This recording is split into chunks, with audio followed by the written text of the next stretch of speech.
खेल राज्य मंत्री अशोक चांदना जिला कलेक्ट्रेट पहुंचकर बूंदी जिले के अधिकारियों के साथ मीटिंग ली एवं 30 जुलाई 2022 को राजस्थान के मुख्यमंत्री अशोक गहलोत के हिंडोली आगमन को लेकर चर्चा की तथा 1500 करोड़ रुपए की योजनाओं का शिलान्यास करने के लिए संबंधित अधिकारियों से चर्चा की।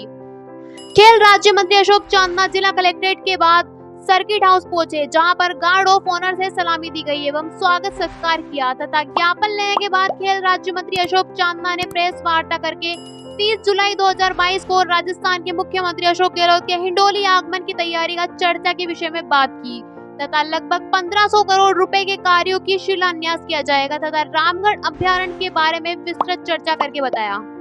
इसी तरह नई नई अपडेट्स व जानकारी जानने के लिए देखते रहिए दर्शन न्यूज, जो है आप सबका अपना विश्वास।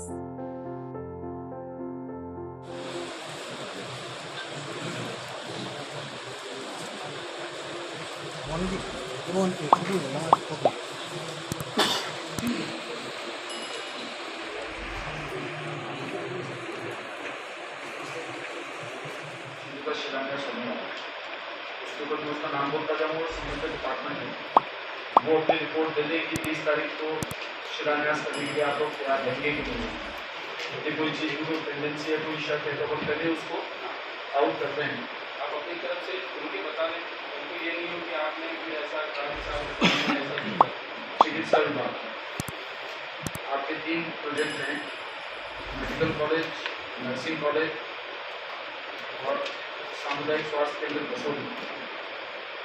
इनमें से कौन कौन से प्रोजेक्ट्स हैं जो सीएम साहब के कार्यक्रम और शिलान्यास के लिए तो सीएमसी बसोली का जो है टेंडर वो ओपन होना है सर, ये उसके बाद फाइनलाइज होगा कि शिलान्यास के लिए तैयार है। छोटे काम 444 लाख की, इसमें 41 लाख के चार्ज है, 50 बेड। मैंने 3 चीज़ें पूछी आपसे। मेडिकल कॉलेज तैयार है शिलान्यास के लिए? मेडिकल कॉलेज का सर, मेडिकल कॉलेज तैयार है, नर्सिंग कॉलेज और नर्सिंग कॉलेज का सर टेंडर भेजा हुआ है। 5-7 दिन में अप्रूव हो जाना चाहिए, जब अपन 19 तारीख को भेज देगा करवा लेंगे समस्या। टेंडर ओपन हो गया है? ओपन हो गया, ये भी सब चलो ठीक, अप्रूव होना बाकी है तो फॉलो करने में, क्योंकि इस महीने ये बहुत इम्पोर्टेंट कार्यक्रम रहेगा।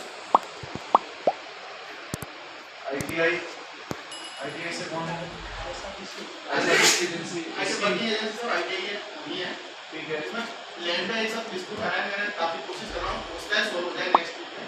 एक ये मैं छात्रावास में थोड़ा सा कब्जा कर रहा है उसकी लैंड पे, तो हमारा साइट प्लान फाइनल हो पा रहा, शायद नेक्स्ट वीक में। कहाँ पर अलॉटमेंट है? वही है तो आप लोग कर लो, इसका टेंडर हुआ कि नहीं हुआ? टेंडर तो वैसे इसी में जाएगा नेक्स्ट वीक, अभी तो ये तो उद्घाटन के लिए तैयार है। तुरंत ही चलो ठीक।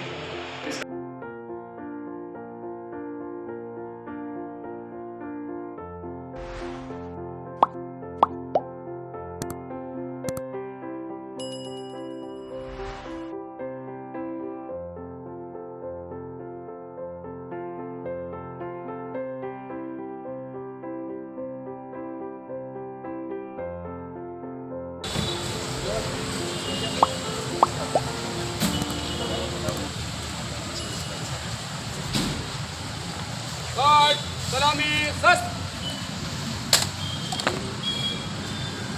गार्ड बाजू सस्त। जवान गार्ड आप इस से आते हैं।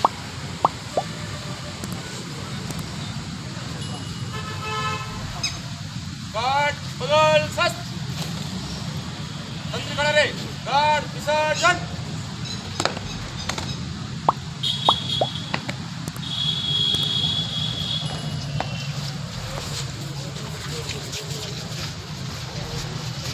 अशोक चांदना जिंदाबाद, अशोक चांदना जिंदाबाद।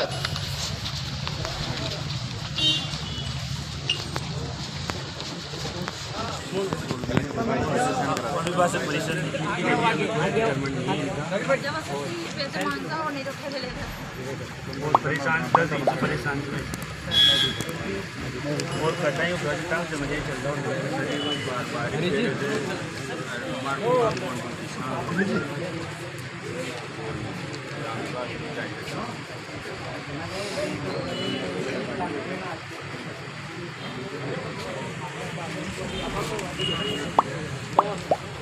महेंद्र जी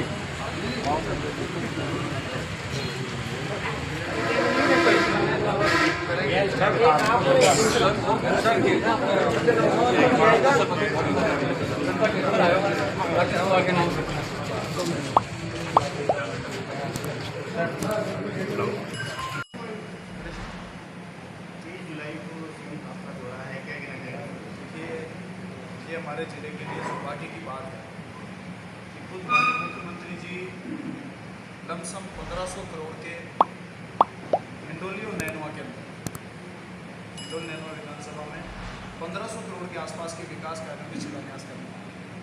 इसमें 5 तो कॉलेज हैं, एक हमारी पेयजल योजना है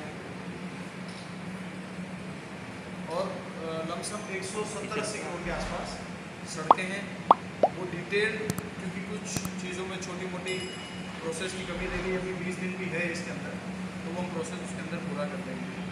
इस मौके पर हमारे क्षेत्र के लोग बड़े हर्ष के साथ में, बड़ी खुशी के साथ में माननीय मुख्यमंत्री जी का स्वागत करने के लिए तैयार हैं और इसीलिए आप प्रेस के साथियों को यहाँ पर बुलाया है। मेरे ख्याल से बूंदी जिले में एक विधानसभा में 1500 करोड़ के ऊपर के शिलान्यास कार्यक्रम में मुख्यमंत्री जी का आना, एक दिन में 1500 करोड़ के विकास कार्यों का शिलान्यास होना, ये इतिहास में कभी हुआ नहीं होगा। बूंदी विधानसभा में तो क्या, हिंडोली विधानसभा में क्या, शायद राजस्थान में कहीं हुआ नहीं होगा। इसलिए इस कार्यक्रम के संबंध में मीडिया का भी हमारे को साथ की जरूरत रहेगी। ये बड़ा कार्यक्रम है, क्षेत्र के बहुत लोग इकट्ठे होंगे।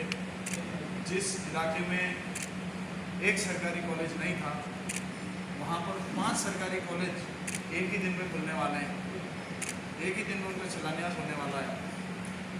जहाँ पर पानी के लिए गर्मियों में 600 800 टैंकर घर घर को पानी पिलाने के लिए गर्मी में एक दिन में 600 से 800 टैंकर चलते थे। वहाँ पर 1000 करोड़ रुपए माननीय मुख्यमंत्री जी ने देकर चंबल से पानी लाकर, ताकि भविष्य में यदि ग्राउंड वाटर की भी प्रॉब्लम आ जाए, हिंडोली नैनवा में नहीं आएगी। JGM से तो कार्य डोर टू डोर नल सब जगह हो रहा है, लेकिन हिंडोली नैनवा में समस्या नहीं आएगी क्योंकि हिंडोली नैनवा में चंबल का पानी आएगा ROD से। मैं समझता हूँ ये हमारे क्षेत्र के लिए एक वरदान है जो माननीय मुख्यमंत्री जी ने इस क्षेत्र के लोगों ने एक करिश्मा करके दिखाया। पिछले 40-50 साल से कहावत थी कि जिसका राज होता है उसका विधायक नहीं बनता, राज के विपरीत में विधायक बनता है। इस बार उन्होंने इस मिथ्य को तोड़ा और मुख्यमंत्री जी चुनाव से पहले खुद आकर सबसे वादा करके गए थे कि हिंडोली नैनवा को वो सौगात देकर जाऊंगा जो आप लोग सदैव याद रखें। मैं समझता हूँ कि ये दिन वो है, और केवल हिंडोली नैनवा नहीं, पूरे बूंदी के लिए, क्योंकि ये सारे कॉलेजेस बूंदी में ही रहने वाले हैं। बूंदी के बच्चे भी इनमें पढ़ेंगे। ऐसा तो है नहीं कि वहाँ पर कोई पाबंदी है कि केवल हिंडोली का बच्चा पढ़ेगा या केवल नैनवा का बच्चा पढ़ेगा। वो नर्सिंग कॉलेज अगर ज़िले में एक है वहाँ पर है, एग्रीकल्चर कॉलेज अगर ज़िले में एक है वहाँ पर है, और बूंदी के बच्चे, पाटन के बच्चे, तरड़ा के बच्चे भी जो मेरिट में आ सकेंगे वो बच्चे भी वहाँ पढ़ेंगे। पूरे जिले के लिए वरदान इतने कॉलेज एक साथ स्थापित हैं। के दौरे के साथ साथ कौन कौन आने की संभावना है? मुझे लगता है कि ये एक भारी कार्यक्रम रहेगा। कम से कम 10 से 15 मान्य मंत्रीगण भी आएंगे, प्रदेश अध्यक्ष कांग्रेस पार्टी के और पूर्व मंत्री आदरणीय दुतासरा साहब भी आएंगे, और भी काफ़ी। सर, इसके लिए स्थान का कोई चयन किया है? किस जगह? आज मैं स्थान देखने जा रहा हूँ और मैं आपको भी प्रेस ब्रीफिंग के बाद में लिखित में आज शाम तक 2-3 स्थान तय कर लेंगे। हमने अभी तक प्रशासन के साथ में सभी विभाग के अधिकारियों के साथ में बैठ के चर्चा करी है कि किन किन चीज़ों की फॉर्मेलिटीज तब तक खत्म हो जाएगी। तो लमसम 1500 करोड़ के आसपास का आंकड़ा आया कि 1500 करोड़ के हम शिलान्यास कितनी बजे से टाइम रहेगा मंत्री जी का आने का? अब तारीख तय हुई है, बजे आपको 5-7 दिन 10 दिन पहले बता देंगे, क्योंकि वो भी वहीं से तय होगा। मुख्यमंत्री जी का कार्यक्रम होता है तो उसकी फाइल प्रोसेसिंग होती है, वहीं से कार्यक्रम तय होकर आता है। मुझे लगता है कि दिन का ही कार्यक्रम होगा, तो 12-1 बजे का टाइम, यहाँ पर मीटिंग भी हो जाए, इतने लोग आएँ तो वो जिस वाहन से आए उस वाहन की पार्किंग भी हो जाए। कई चीज़ें मौसम की भी देखनी पड़ेगी, क्योंकि बारिश का मौसम है, कभी भी बारिश हो सकती है, तो उस प्रकार की टेंट की व्यवस्था करनी पड़ेगी। उस प्रकार का ही इलाका देखना पड़ेगा कि जहाँ पर यदि भारी बारिश भी उससे 1-2 दिन पहले लगातार हो जाए तो वो कोई डूबत में या उस प्रकार की स्थिति में नहीं आए। इस प्रकार की सारी चीज़ें देखकर हम लोग आज तय कर लेंगे। आज आपको टाइगर सेंचुरी का एक बड़ी सौगात मिली, इसके बारे में देखिए, आपको पता है कि 1.5-2 साल पहले हम लोग इसके ऊपर एक्टिव हुए थे, पूरी सेंचुरी का दौरा किया, इसमें कितने फंड चाहिए इसके ऊपर स्टडी हुई, प्रदेश के आला अधिकारियों से हमारी चर्चा हुई दिल्ली तक, क्योंकि राजसमंद कुंभलगढ़ में टाइगर सेंचुरी को ले जाने का बहुत बड़ा षड्यंत्र जो है वो चालू था। और यदि हम उस समय में नहीं समझते तो आज जो टाइगर सेंचुरी के माध्यम से जो रोजगार, जो टूरिज़्म, जो उठाव हमारे बूंदी ज़िले में आने वाला है, हमारा बूंदी जिला उससे वंचित रह जाता और वो कुंभलगढ़ चला जाता। कुंभलगढ़ से जो बीजेपी की माननीय मेंबर पार्लियामेंट है, उन्होंने भी पूरी वहाँ पर दिल्ली में ताल ठोक रखी थी कि टाइगर सेंचुरी को वहाँ पर लेकर जाएंगे। तो उसका संघर्ष हम लोगों ने किया और ऊपर वाले ने हमारा साथ भी दिया। और कुछ तो हमारी जो ज्योग्राफिक परिस्थितियाँ हैं इस जंगल की, तो इसमें कोई दोहराया नहीं कि टाइगर के लिए राजस्थान में अगर सबसे माकूल कोई जगह है तो वो रामगढ़ बिजदारी है। कई सौ सालों से ये टाइगर की ब्रीडिंग सेंटर के नाम से जाना गया है। 700-800 साल से टाइगर्स यहाँ पर ब्रीडिंग के लिए आते हैं, ब्रीडिंग करते हैं और फिर यहीं से ही पूरे देश में, चाहे वो मध्य प्रदेश हो, चाहे सवाई माधोपुर, चाहे मुकुंदरा हो, उन सब में यहीं से जाता है। तो बूंदी उस हिसाब से टाइगर के जीवन के लिए एक बहुत महत्वपूर्ण जगह है। और अब जो है आपने देखा कि टाइगर सेंचुरी डिक्लेयर होकर नए डीएफओ साहब भी टाइगर सेंचुरी के आ गए हैं, जिन्होंने पिछले मेरे ख्याल से एक दशक से सवाई माधोपुर टाइगर सेंचुरी को अनेकों उसके अंदर काम करने का काम किया और बहुत एक्सपीरियंस अधिकारी हमारे साथ में आए। मुझे लगता है कि उनके एक्सपीरियंस का फ़ायदा लेकर बूंदी में जैसे जैसे टाइगर सेंचुरी डेवलप होगी वैसे वैसे टूरिज़्म, रोजगार, होटलें बनेगी, तो उसमें सारे कुक्स भी बाहर से नहीं आ सकते, वेटर्स भी सारे बाहर से नहीं आ सकते, उनमें जो गाड़ियाँ लगेंगी उनके ड्राइवर्स भी सारे बाहर से नहीं आ सकते। और आप सवाई माधोपुर आप जाइए, आज से 25 साल पहले कोई सवाई माधोपुर की एक फ़ोटो निकाल ले और आज की सवाई माधोपुर की एक फ़ोटो निकाल ले तो मैं समझता हूँ कि लाखों, सवाई माधोपुर का कोई व्यक्ति बेरोजगार है ही नहीं। तो मैं समझता हूँ कि बूंदी के लिए टाइगर सेंचुरी अगर हम लोगों ने ढंग से इसकी प्लानिंग, प्लॉटिंग, इस पर कम से कम 10 साल का काम लगेगा। ऐसा नहीं है कि आज टाइगर सेंचुरी डिक्लेयर हो गई तो अगले साल ही वैसा सवाई माधोपुर जैसा वातावरण बन जाएगा। एक पेड़ लगाते हैं तो उस पेड़ को एक उम्र लेने में, फल लगने में 5-10 साल का समय लग जाता है। तो इस सेंचुरी के ऊपर हमारा काम खत्म नहीं हुआ, अभी इस सेंचुरी के ऊपर हमारा काम चालू हुआ है। हम राजनीतिक किसी भी पदों पर रहें, लेकिन इस सेंचुरी की कामयाबी और इस शहर की वापस से टूरिज़्म और रोजगार इस शहर के अंदर आए, इसके ऊपर हम निरंतर, मुझे लगता है कि 10 साल अगर हम मेहनत करेंगे इस प्रकार की, तो इस शहर को हम एक बार वापस से जीवंत कर देंगे भारत के विषय। रामेश्वर में रोड की तैयारी की जा रही है, उद्घाटन में शामिल नहीं, देखिए, रामेश्वर की जो पेरिफेरी है महादेव जी की, वो टाइगर सेंचुरी में आ गई।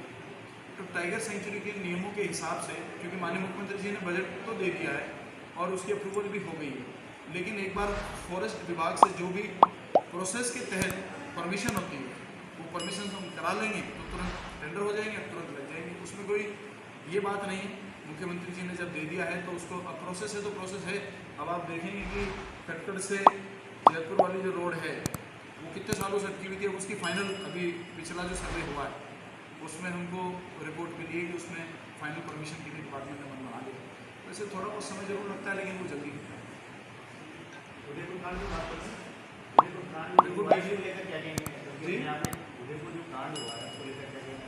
देखिए, मैंने जयपुर में भी इसके ऊपर खेल विभाग के अंदर यूथ हमारा कार्यक्रम हुआ था यूथ बोर्ड का, उसके अंदर भी मैंने कहा था ये एक जघन्य अपराध है और मैं समझता हूँ कि उनको फांसी भी लग जाए तो भी इससे जो देश के लोगों के दिल में ठेस और दुख हुआ है और उसके परिवार को जो झेलना पड़ा है, उन अपराधियों को फांसी भी लग जाए तो छोटी सजा है, वो छोटी सजा है। जिस प्रकार का उन्होंने इस देश के अंदर एक दो धर्मों के बीच में खाई को पाटने का काम शुरू किया है, मैं समझता हूँ। लेकिन एक चीज़ और इसके साथ में कहना चाहता हूँ कि ये दरिंदे जिन्होंने ये काम किया वो दरिंदे हैं और दरिंदों की कोई जाति नहीं होती, कोई धर्म नहीं होता। अगर किसी एक दरिंदे या दो दरिंदों से किसी एक जाति या किसी एक धर्म के ऊपर कोई बात कहे तो वो गलत है, वो व्यक्तिगत। कई लोग ऐसे भी हमारे समाज में, देश में हैं जो रेप करके छोटी बच्चियों को मर्डर कर देते हैं। आपने बसोली में देखा 2 लोगों को फांसी की सजा हुई। भारत के अंदर ये पहला इतिहास है हमारे बूंदी का कि जिसमें 126 दिन के अंदर एक साथ 2 फांसी कभी सजा नहीं हुई इस देश के अंदर। 2 लोगों को, अपराधियों को एक ही दिन में फांसी की सजा हुई। ये मैं बूंदी पुलिस की बहुत बड़ी कामयाबी मानता हूँ और मैं समझता हूँ कि इस प्रकार से काम करेंगे जब अपराधियों में डर पैदा होगा। तो जघन्य अपराध करने वालों की कोई जाति या धर्म नहीं होती, इसका कोई राजनीतिकरण नहीं किया जाना चाहिए, सख्त से सख्त उनको सजा मिलेगी। ये माननीय मुख्यमंत्री जी ने मैंने को बार कहा है। हालांकि उनको तो एक दिन भी जीने का अधिकार नहीं है, एक दिन भी ऐसा कांड करने के बाद में उनको जीने का अधिकार नहीं है, लेकिन देश की कुछ कानून व्यवस्था है और जो भी किसी भी पद पर आता है, चाहे वो पत्रकार है, चाहे वो नेता है, चाहे वो अधिकारी है, उन्होंने कानून की शपथ ली है कि इस कानून के तहत ही हम कोई भी काम करेंगे तो करेंगे, इससे बाहर नहीं जाएंगे। चाहे हमारी कितनी भी मजबूरी हो जाए, चाहे हमारी कितनी भी भावनाएं हो जाए, वो मजबूरी बांधती है। तो इससे पहले अनेकों ऐसी बातें हुई जहाँ पर इंस्टेंट एक्शन होने के बाद में पुलिस और अधिकारियों के साथ में कुछ परिस्थितियाँ बनी, लेकिन ये निश्चित है कि उनको बहुत जल्दी फांसी की सजा। सर, जेठ सागर रोड का जो कार्य रुका हुआ है, इससे भी काफ़ी जनता आहत होती है, ग्रामवासी भी उससे निकलते हैं। देखिए, हमने तो आपको पता है कि बूंदी से लेकर मेंडी तक 2 बजट में 20-20 करोड़ की घोषणा कराई। उसका फ़ायदा बूंदी के लोगों को भी होता, हमारे लोगों को भी हो रहा है। अब ये लमसम 8 किलोमीटर की जगह है, वो फॉरेस्ट टाइगर सेंचुरी के अंदर में आती है। इसमें हालांकि बहुत ज़्यादा समस्या नहीं आएगी क्योंकि ये लैंड जो है, ये लैंड PWD के खाते में बोल रही है, लेकिन फिर भी खाता किसी का भी हो, जहाँ टाइगर सेंचुरी होती है वहाँ फॉरेस्ट डिपार्टमेंट से उस काम को करने की केवल परमिशन चाहिए होती है। फॉरेस्ट डिपार्टमेंट की ज़मीन यूज़ नहीं कर रहे हैं, ज़मीन खाते PWD के बोल रही है, लेकिन परमिशन उनकी चाहिए। तो प्रक्रियाधीन है, पैसा पड़ा हुआ है, पैसा सेंक्शन है। जहाँ से फॉरेस्ट की ज़मीन चालू होती है, टाइगर सेंचुरी चालू होती है, उससे पहले का पूरा काम आप देखिए कितना शानदार हुआ है और ये भी काम परमिशन आ गई। जो है अपना विश्वास।